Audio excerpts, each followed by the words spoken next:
Have you ever felt the pain of being betrayed by the one you loved the most? I'm Shirley. I'm 62 years old, and I live in peaceful Philadelphia, a lady who, for years, devoted her life to taking care of her family, but learned the hard way that not all love is reciprocated. In this story, I will tell you how my own daughter, in the height of desperation and ingratitude, threw hot coffee on me just because I refused to give her son my credit card. This is a story of family abandonment, silent suffering, and the strength that only old age can teach. If you want to understand how to turn pain into power and learn from me the importance of valuing yourself, stay with me until the end. Oh, and don't forget to subscribe to the channel so you don't miss any stories that will touch your heart. Tell me in the comments which city you're watching from. I love feeling this special connection with each one of you. You know, I still remember the whistle of the kettle at 6:30 in the morning when the sun was just peeking over Pineview. I settled into my daughter's kitchen, adjusting my stubborn knees while the smell of toasted bread mixed with the gentle scent of mint I kept in my purse. In that moment, despite the family abandonment that often surrounded me, I believed that the simple clatter of pots could hide the loneliness of old age. But as soon as Gabriel, my grandson, came in asking for my credit card, just for a little game, Grandma, the old piece shattered like fine porcelain. My broken heart sensed trouble even before the apple of my eye, my own daughter, opened her mouth. Hillary, my ungrateful daughter, didn't even breathe between the boy's plea and the roar that followed. "Give me the card now or get out of here," she shouted shamelessly, as if I were an old chair abandoned in the backyard. I tried to explain that the tight limit was for my medication and a little emergency fund, but her fury grew like a wildfire in dry grass. In a blink, the cup of boiling coffee flew from her hand to my lap. I felt my skin burn, not just from the scold, but from the contempt of children that cuts deeper than any hot water. I gave birth to this woman, God in heaven, and now I swallowed the bitter taste of ingratitude mixed with the scent of spilled coffee. My silent suffering echoed through the kitchen, but no eyes there showed mercy. As the liquid ran down my skirt, I realized that a grandmother's love sometimes becomes a target of financial abuse, a fragile shield against greed disguised as an innocent request. I pressed my lips, held back the tears, and saw in the mess on the table a reflection of what my life had become. Broken dishes, scattered bills, the pain of one who loved too much. I limped out, hearing Hillary's cold command like thunder, "Give the card or disappear." I was hurt, but not finished. My silence carried promises even I didn't fully understand. And before the clock struck 7, I decided this story would not end there. What can a 62-year-old woman do against the fire of her own child? Ah, my friend, just wait and see. I locked myself in the guest room without saying a word. My skin burned, but not more than my wounded pride. In that imposed solitude, I began to look around as if searching for shelter within the walls. That's when, pulling out an old drawer, one of those that creak as if protesting, I found an envelope stuffed with bank statements and receipts. My tired eyes needed time to make sense of the numbers. Large withdrawals, repeated, on days I was at the doctor or sleeping late. My heart tightened. It wasn't just my children's disdain, it was something worse. This smelled like financial abuse. Under an old notebook, I found what looked like an account diary. The notes were there, amounts taken from my pension, purchases made in my name, all scribbled as if it were a child's game. But what froze me completely was seeing the deed to the house. Yes, that house where Hilary lived, where I washed the dishes, where I searched for crumbs of affection. The house was still in my name. She thought I had forgotten. But a mother's heart may fall ill, yet the memory of a wounded woman never fails. I sat on the edge of the bed, staring at the paper with trembling hands. How could I have let it get this far? At what turn in the road did I lose the daughter I once cradled in my arms? There, alone, with the sound of the fan fluctuating like a lament, I made a decision, not out of anger, but out of respect, for myself, for the woman I was before I was just a mother. If she thought I was too old to notice, it was time to show that age had only sharpened my sensitivity. What would I do with this evidence? And more importantly, who could I still trust? I called Anthony Carter with trembling fingers, more from the fear of seeming weak than from nervousness. His voice on the other end came like an old blanket on a cold night, steady, comforting. "I was waiting for your call, Shirley." I swallowed hard. It had been years since we'd really spoken, since he retired and moved just 2 streets down from me. Within half an hour, he showed up at the door with a worn but elegant brown leather briefcase, the kind you only see in the hands of someone who's seen a lot. Anthony sat across from me, with the calm of someone who's already buried all the haste of youth. He opened the briefcase without hesitation and showed me a handful of documents, authorizations, forms, guidelines. He said he had already helped other seniors like me being drained by their own children. Financial abuse, Shirley. It has a name, and it's a crime. That sent a chill down my spine, knowing I wasn't the only one. It brought a bitter pain, but also a strange comfort. I wasn't crazy or being dramatic. I was being robbed. He looked me in the eye as if to say, "You can still rewrite this story." And right then I began to see that maybe my strength wasn't in the scream like Hilary's, but in the silent resistance I had built over the years. With a firm handshake we agreed. He would handle the legal part, and I the hardest part, not backing down. When he left, I stared at the briefcase on the table as if it were a sacred weapon. Was there still time to recover what life seemed to have taken from me, bit by bit? Or was old age really the final chapter? 2 days later, Anthony took me to visit this place called Golden Pines. I was reluctant, I admit. I thought it was an exaggeration, that it wasn't meant for me. But when the electronic gate opened, it felt like I had walked through a mirror. Gardens with blooming roses, polished wooden benches, ladies smiling with books in their laps. It was as if time moved slower there. No hospital smell or loud television noise, just soft laughter, hot tea and dignity, the kind we forget exists after so much neglect. A very sweet young woman showed me a brochure of the apartments. "This one here has a lake view, Mrs. Shirley. You're going to love it." I looked at the photo and felt something hard to explain. Hope. It was a studio just for me. Small, yes, but cozy, where no one would call me a burden or a weight, where I could keep my books, my photos, my soul, without fear of someone meddling.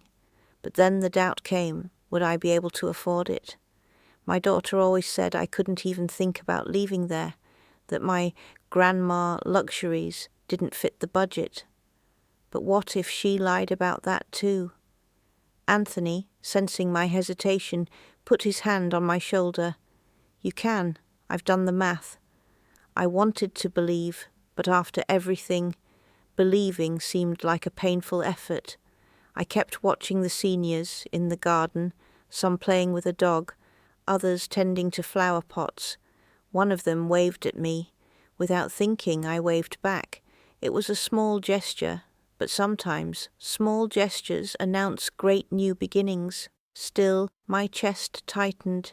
If I said yes to this new life, who would I become?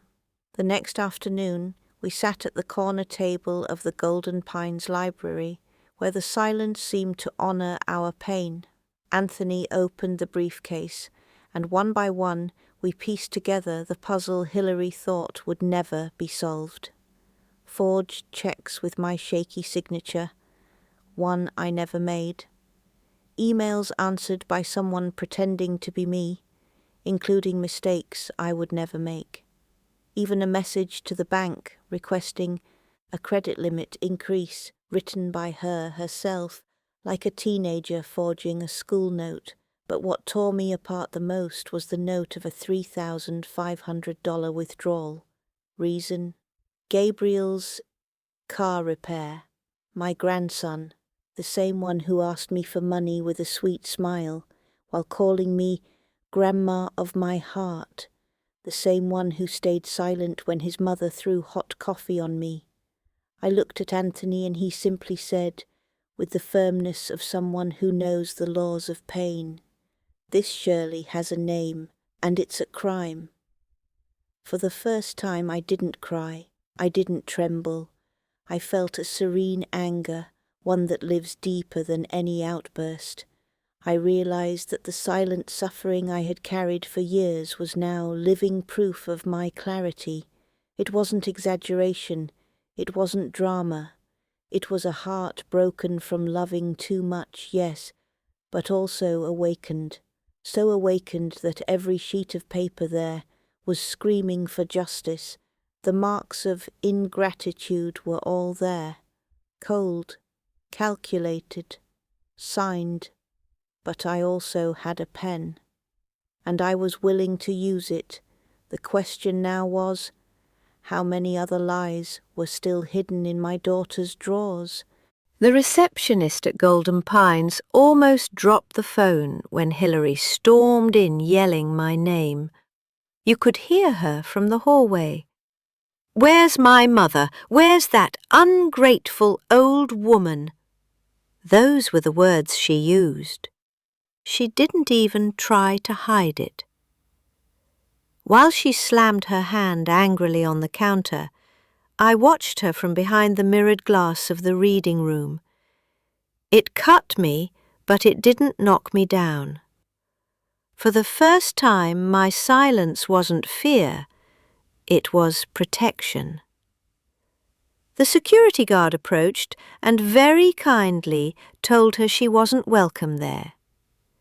Hilary shouted even louder, threatened legal action, claimed I was being manipulated, kidnapped, that I was crazy. No one believed her. She was like a hurricane trying to invade a concrete house. When the automatic door closed behind her, I felt a weight lift off my shoulders. For the first time in a long time, the word no felt possible. I no longer needed to open the door for someone who only came to hurt me. I stood there staring at the glass door, beautiful, modern, transparent, but now impenetrable.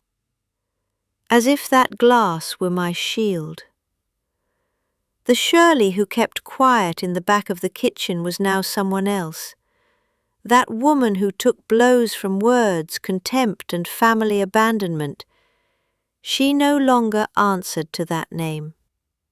My daughter could scream outside all she wanted. In here, it was my turn to choose who came in. And if before I wondered where my strength was, now I knew. It was right there, on the inside. Anthony arrived early with a new briefcase. This time he didn't bring just evidence, he brought protection. "Today we're going to sign the irrevocable trust," he said, like offering a shield to a weary warrior. I nodded without saying a word, but inside I was trembling. It was the kind of document that changes everything. The house, the money, the assets, all would now be in my name, definitively protected by law. No loopholes for emotional blackmail or manipulation. Hillary would no longer have any claim on what wasn't hers. Her name? Nowhere to be found. "You're not punishing her, Shirley," Anthony told me, with a look both firm and sad at the same time. "You're protecting yourself."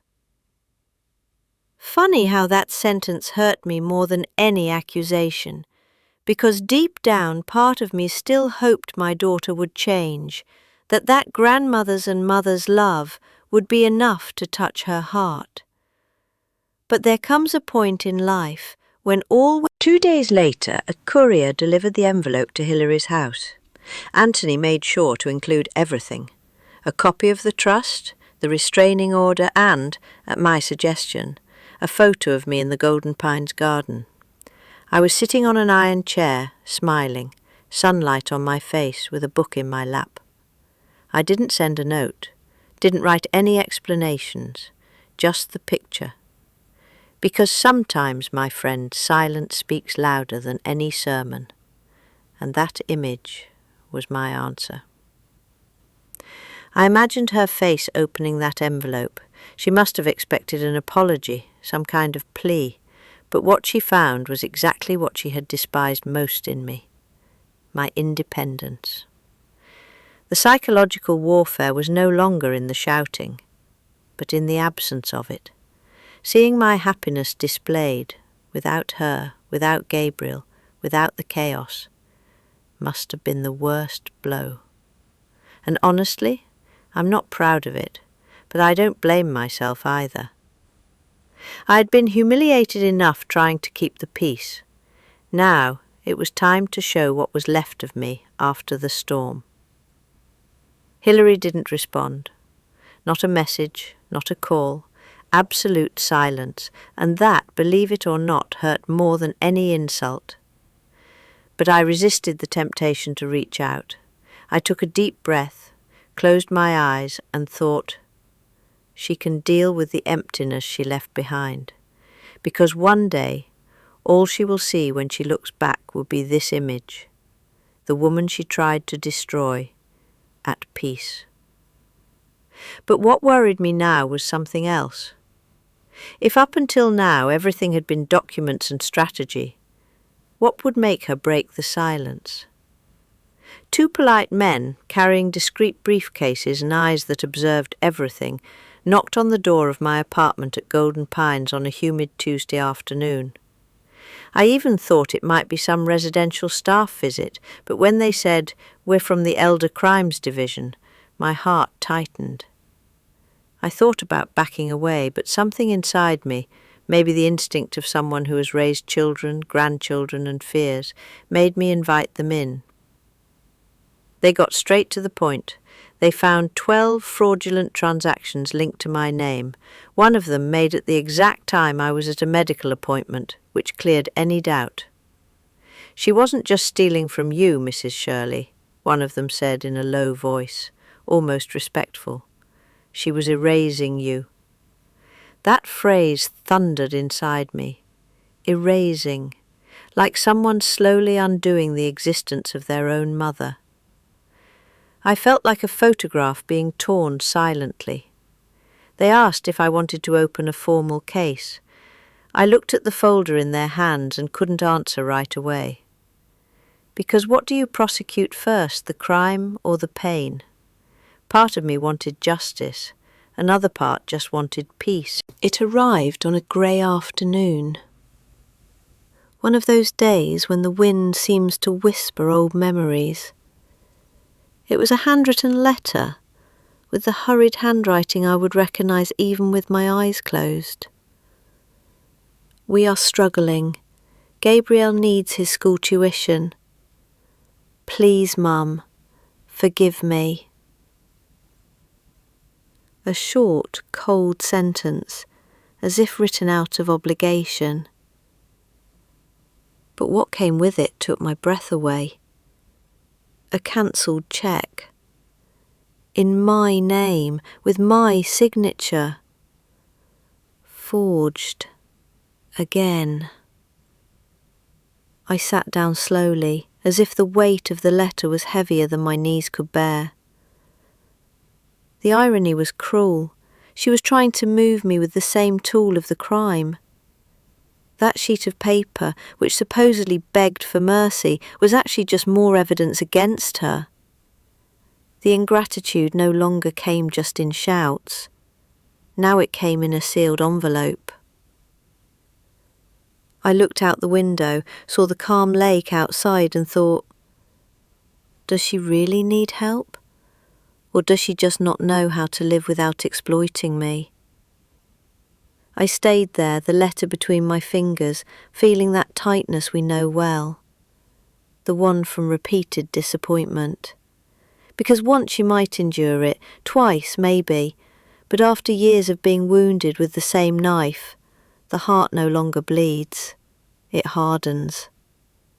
The mother's love was still there, yes, but it was a tired love, and too tired to keep accepting emotional handouts. The letter was left on the table. But something told me this wouldn't be the last attempt. What would she do when she found out the hole was deeper? That Friday, Anthony showed up with a tense expression and a thick envelope in his hands. The bank has completed the digital audit, he said. I sat down slowly, as if already knowing no light news was coming. The result was staggering. All unauthorised access to my account came from Hillary's house IP. Even scheduled transfers had been made from there. And more. Gabriel's name appeared linked to online purchases, one of them captioned on social media. Top setup, paid for by Grandma. It felt like a cold slap. Not surprising, because after everything little surprised me, but because of the brazenness. They didn't just steal from me, they bragged about it.